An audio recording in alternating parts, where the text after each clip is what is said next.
Vyllea and I had been traveling for several hours, heading toward Tier 0. The road from the outer tier was vast and bustling. Numerous villages, inns, and taverns. Everything to let the newly arrived students feel like they were in the first tier. Every establishment proudly displayed the crest of their house, clan, or family. Everyone tried to show their affiliation so that the newcomers would choose their establishment over another.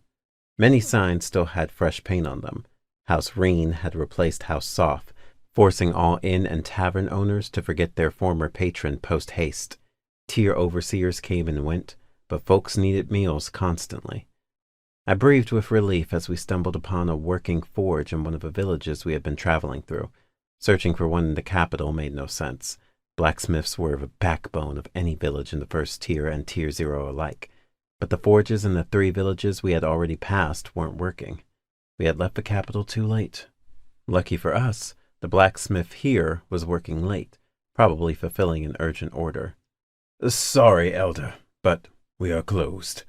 The apprentice greeted us with all due respect. He had every reason to. Molly alone was impressive, not to mention our attire. We had completely abandoned the Seeker Guild's standard outfits.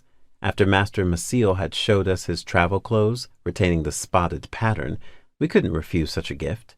His clothes were not only comfortable, but also looked good enough for attending any social function in the first 3 tiers.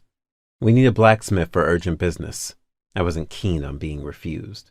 "Elder, the blacksmith is fulfilling an order for House Reen." The apprentice paled, but still tried to refuse the high-born guest, even invoking House Reen to intimidate us. However, I wasn't about to be scared off.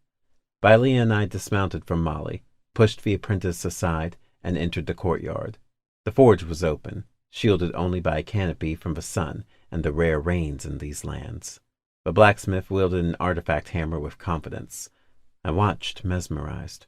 My uncle often let me into his forge, and had even made me craft my first sword, so I understood the basic principles of a work. Therefore, I was fascinated by the mechanized press hammer powered by spirit stones. Despite its crude appearance, it was a second-tier artifact, and some parts were made from ancient materials. This blacksmith didn't have to swing a hammer like my uncle. He only needed to place the item correctly so the descending press hammer could shape it properly.